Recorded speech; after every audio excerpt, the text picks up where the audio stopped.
Bismillahirrahmanirrahim. Assalamualaikum warahmatullahi wabarakatuh dan salam hormat ke udara kita menerusi rancangan dialog di mana untuk rancangan dialog ini yang akan kita bawakan dalam beberapa siri memperkatakan lebih jelas dengan lebih terperinci juga mengenai dengan Coronavirus Disease 2019 atau dikenali sebagai COVID-19. Seluruh dunia memperkatakan mengenai dengan COVID-19, seluruh dunia juga terus giat berusaha dan seterusnya berharap tidak putus doa mengharapkan agar COVID-19 ini sekurang-kurangnya dapat dikawal dan ditangani. Kita juga turut memaklumi bahawa melalui Pertubuhan Kesihatan Sedunia mengklasifikasikan COVID-19 ini sebagai pandemik. Alhamdulillah untuk edisi sulungnya yang pertama ini kita akan bersama dengan tetamu yang cukup istimewa dari Kementerian Kesihatan memperkenalkan Yang Mulia Dr. Muhammad Fati bin Datuk Paduka Haji Ali Khan, Pegawai Perubatan Kanan Kementerian Kesihatan. Assalamualaikum Dr. Fati. Waalaikumsalam Serina. Alhamdulillah.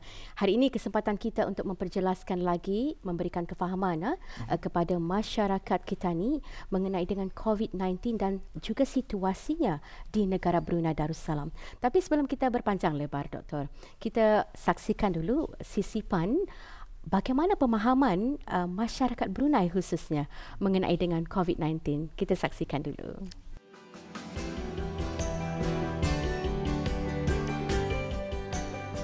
Awal-awal people say virus satu and then sendirinya adalah meresearch dulu, melihat ke internet and melihat apa COVID-19 and lepas itu ada pemahaman lagi sikit lah that the COVID-19 a new virus from a branch of virus yang sudah ditemui sebelum ini, tapi now yang baru lagi lah. Mula anda pelanjur faham benar, tetapi sudah ketani didedahkan dengan bahawa anin boleh berlaku, ia boleh melakukan jangkitan melalui berasin, melalui sentuhan dan dia boleh ketani hampir-hampir. Jadi akhirnya memahamilah. Dengan adanya macam maklumat-maklumat dalam di sosial media patu, memanglah dari sana kita ni dapat gambaran, and then orang dengan information yang ada tu, memang dari sana orang dapat memahamilah apa sebenarnya COVID-19 itu, apa ia punya impak dan macam mana ianya orang berjangkit. Memang dari sana orang dapatlah difahami. Bahayanya itu melibatkan setiap orang, bukan cuma individu itu. Jadinya kita ni perlu bekerjasama dan perlu sentiasa berusaha untuk mengikut langkah-langkah yang telah diberikan diaturkan oleh pihak kerajaan maupun daripada segi nasihat agama. Bagaimana kita ni perlu melihat bahawa COVID-19 ia adalah satu virus atau apa yang kita sekarang ni pandemik dunia tu, dan ia memang akan datang kepada setiap orang kalau kita ni indah berhati-hati. We start to learn more about COVID-19 ni, dan kemudiannya usaha-usaha yang dilaksanakan oleh Kementerian Kesihatan dan kementerian-kementerian lain, di samping maklumat yang tadi boleh perolehi daripada internet sebagainya tu, menambah kefahaman tentang COVID-19 inilah. Apa yang saya faham mengenai dengan COVID-19 ini ialah ia adalah satu penyakit baru yang mudah berjangkit, dan cara-cara langkah-langkah untuk mengelakkan daripada dijangkiti penyakit ini ialah dengan satu, kerap mencuci tangan, menggunakan disinfection ataupun sabun, social distancing, ataupun mengelakkan diri daripada memegang permukaan yang mudah kena sentuh oleh orang lain, ataupun mengelakkan diri daripada berada dalam kalangan orang ramai. Pasal memahami ini sedikit sebanyak, that time dia pelang berapa, bila mula-mula dia dengar fikir penyakit ini penyakit biasa saja bah. Tapi sudah diumumkan penyakit ini penyakit pandemik, baru dah sedikit sebanyak faham sedikit. Terutama sekali kalau tadi mendengar ada kes, tentunya orang ada mangsa semua sekali. Itu baru dah kita ni faham, baru dah diri sendiri faham macam mana severanya penyakit ini. Dan lepas itu baru dah lagi dibuat tajual research sedikit apa sebenarnya penyakit ini. dan macam mana efeknya apa itu ini untuk kesihatan kita ni apa.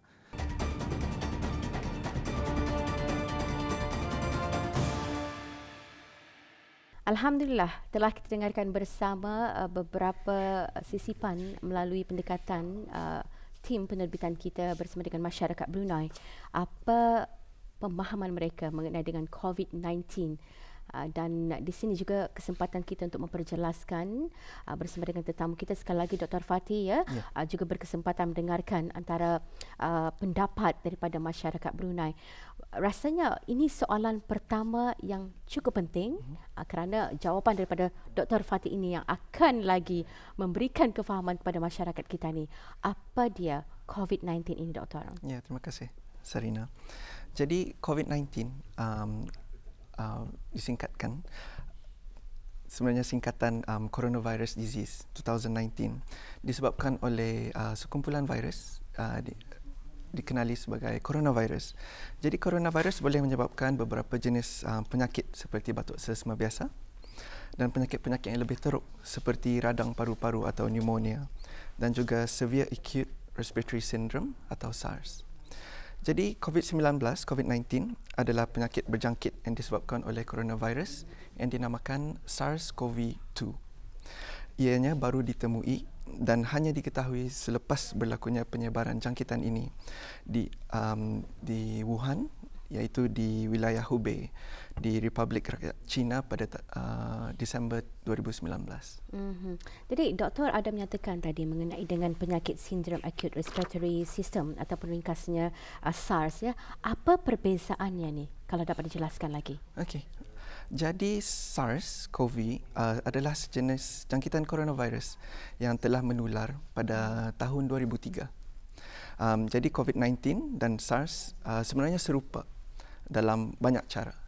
Contohnya kedua-dua adalah penyakit saluran pernafasan yang disebabkan oleh coronavirus dan juga disebarkan oleh titisan pernafasan yang dihasilkan ketika seseorang itu batuk atau bersin atau bersentuhan dengan benda atau permukaan yang sudah tercemar dengan virus.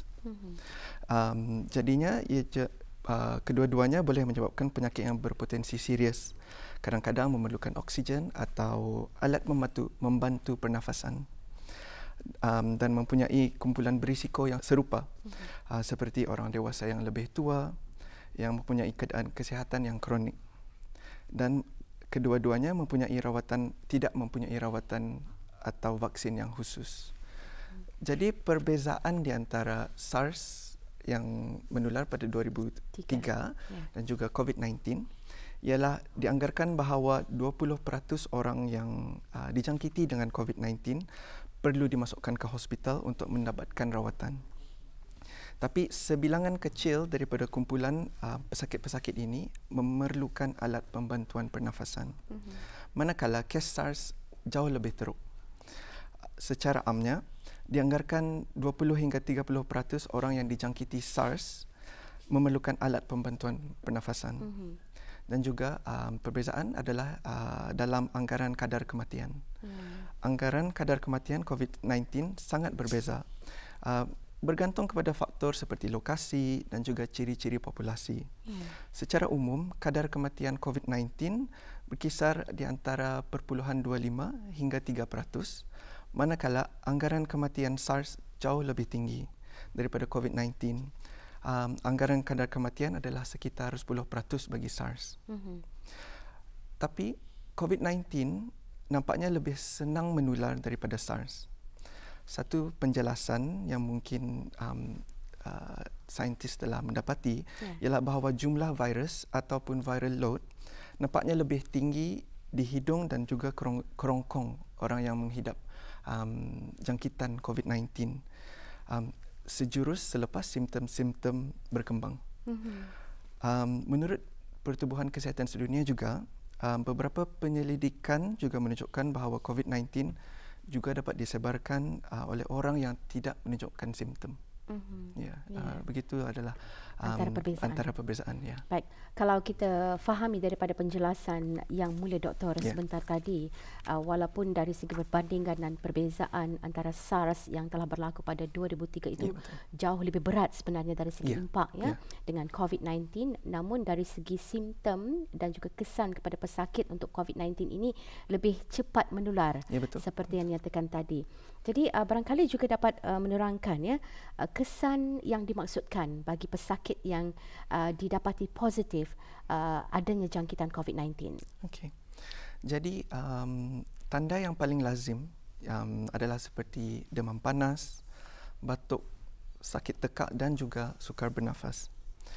Tapi jangkitan yang lebih teruk akan mengakibatkan radang paru-paru atau pneumonia serta masalah pernafasan yang teruk yang boleh membawa kepada maut. Terutamanya di kalangan warga emas dan juga mereka yang menghidap penyakit kronik.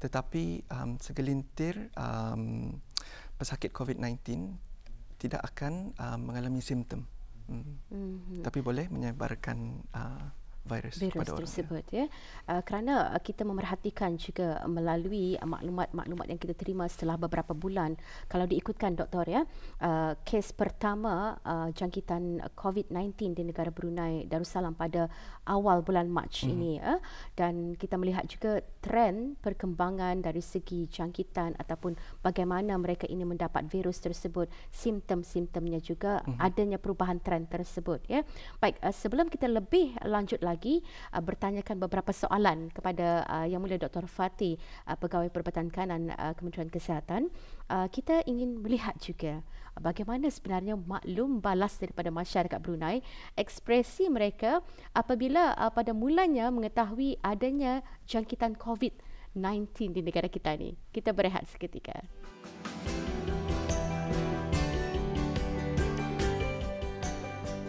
Pertama kali masa mendengar pasal COVID-19 itu terkejutlah, dan awal-awal memikirkan macam mana saya akan mengadakan kelas saya sebenarnya. Sewaktu itu belum menerima arahan untuk sama ada untuk ditiadakan kuliah atau tidak. Pada mulanya memanglah mendengar sesuatu yang baru kan. Rasa pendek itu memanglah ada. Macam apa sebenarnya perkara wabak yang sudah melanda pada masanya. Waktu COVID-19 awal-awal tu memang melanda Brunei masa tu memanglah masa tu orang tani pun macam rasa macam confused, ada juga sikit rasa takut adalah memikirkan bagaimana nanti orang ketani punya ekonomi, bagaimana dengan tugasan ataupun aktiviti seharian ketani itu nanti kena efek. First time di Brunei memang terkejutlah, sebab sebelum itu memang ada kami mengikuti seminar di luar negara, jadinya mendengar dan menghadapi waktu itu di luar negara saja. Tapi bila masuk ke Brunei dan tiba-tiba mendengar cerita ada COVID-19 berlaku di Brunei, memang terasa dugaan Allah itu actually di mana-mana. Setiap hari mendengar perkembangan COVID-19 ini disiarkan oleh media, TV dan sebagainya tu, agak risau juga lah, because anak-anak pun belajar di luar negara. Apabila mendengar COVID-19 tadi sudah masuk ke negara kita ni, jadi saya selaku Ketua Perpustakaan UNISA berasa agak risau juga, sebabnya perkhidmatan yang kami tawarkan di perpustakaan ini adalah user oriented. Jadi perkhidmatan itu kebanyakannya berdepanan dengan pengguna.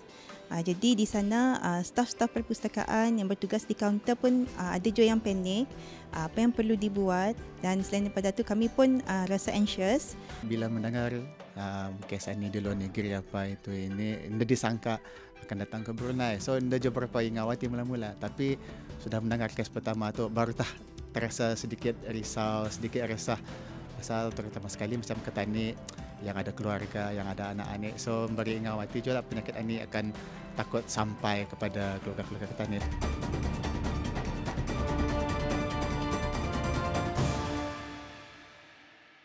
Baik, kembali bersama dalam rancangan dialog untuk episod yang pertama ini, Auda. Kalau tadi kita telah diberikan penjelasan mengenai dengan COVID-19 itu sendiri, siapa di kalangan mereka yang berisiko, dinyatakan tadi lebih kepada golongan yang berumur ataupun warga emas dan individu yang menghidapi penyakit kronik.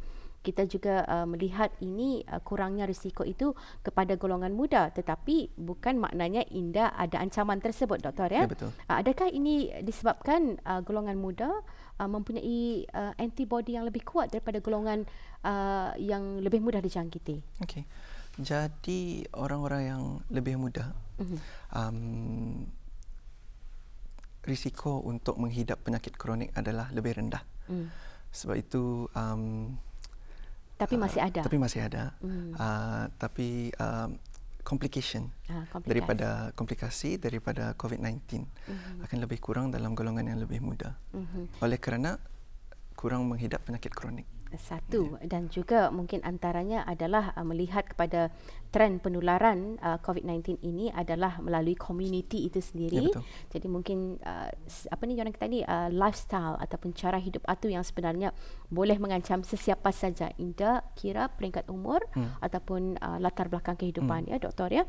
Baik, kita berbalik juga mengimbas kembali kronologi virus COVID-19 di negara Brunei Darussalam dapat dikongsikan. Okey. Jadi saya telah menyebutkan pada awal tadi yang penyakit coronavirus COVID-19 pada mulanya dilaporkan kepada WHO pada 31 Disember 2019 dari negeri China. Dan peningkatan penularan di kebanyakan negara pada 30 Januari 2020, Pertubuhan Kesihatan Sedunia mengisytiharkan COVID-19 sebagai Public Health Emergency of International Concern. Dan oleh kerana peningkatan kes seluruh dunia, ia telah mendorong pengisytiharan COVID-19 sebagai pandemik pada 11 Mac.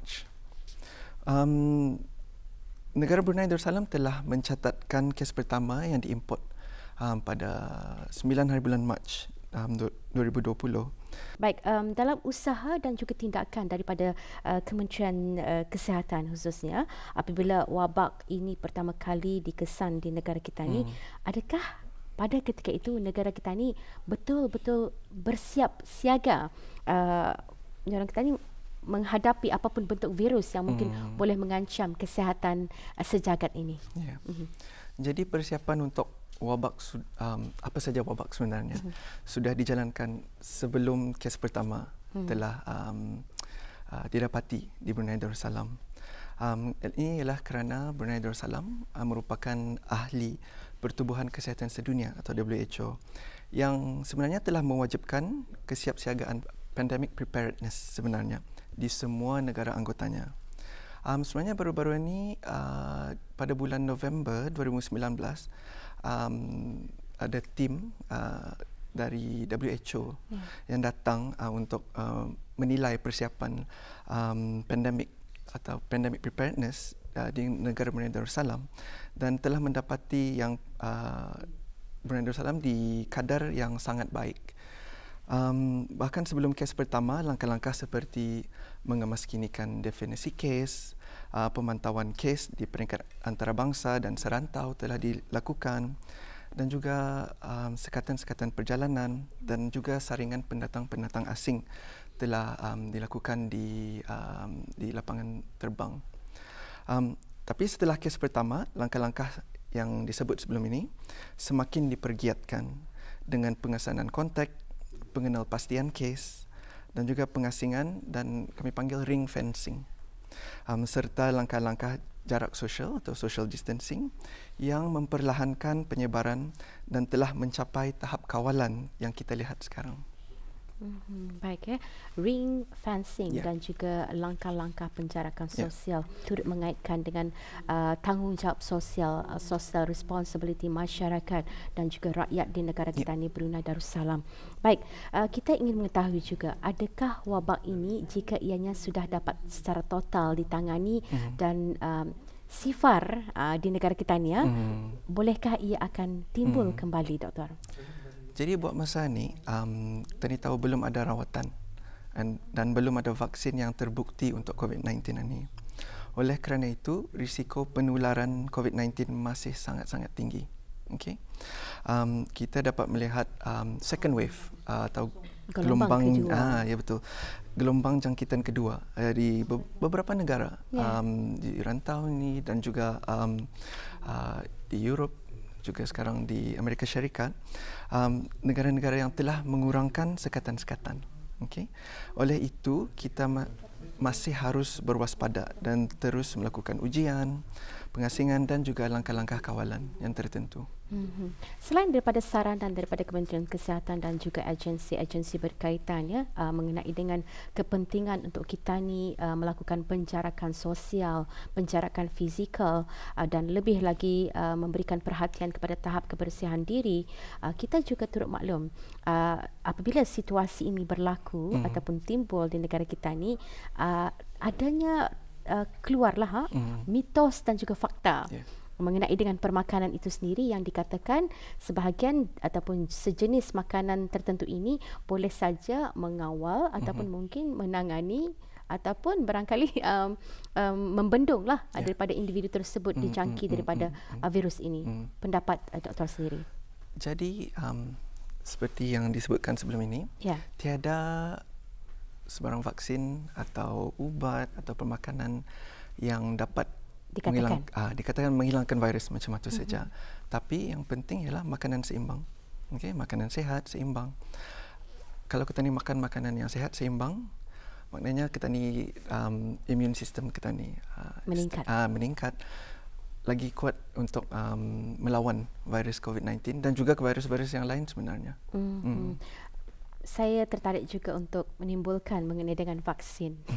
Dinyatakan tadi belum ada sehingga sekarang vaksin yang ditemui dan benar-benar dapat mengawal ataupun menyembuhkan virus COVID-19 ini. Jadi mungkin ada penjelasan yang juga boleh menyokong untuk memberikan ketenangan kepada masyarakat kita ni. Okey. Jadi COVID-19 atau SARS-CoV-2 ni virus yang baru. Itu sebenarnya halangan pertama untuk mengeluarkan vaksin. Kalau dilihat vaksin-vaksin yang sebelum ini, mengambil masa paling laju pun 2 tahun untuk mengeluarkan vaksin untuk sejenis virus. Tapi sekarang pasal COVID-19 bebannya tinggi kan di seluruh dunia. Sebab itu banyak negara-negara, banyak pharmaceutical company cuba melajukan sebenarnya, mempercepatkan lagi production, research vaksin-vaksin ini. So kita ni insya-Allah mudahan saja dalam masa terdekat lah. Mudah-mudahan kita turut berdoa bersama dan akhir sekali sebelum menutup rancangan dialog untuk siri yang pertama ini yang kita harapkan dapat memberikan maklumat penting dan berguna kepada bis kita semua, saranan daripada doktor sendiri bagi pihak Kementerian Kesihatan untuk masyarakat Brunei. Okey, terima kasih. Jadi sebenarnya ada 3 poin yang patut diingat. Yang pertama ialah kerap mencuci tangan. Langkah yang paling senang tadi ingat ialah mencuci tangan. Pasal tadi boleh menggunakan hand sanitizer yang mengandungi alkohol atau lebih senang lagi sabun dan air saja. Okey.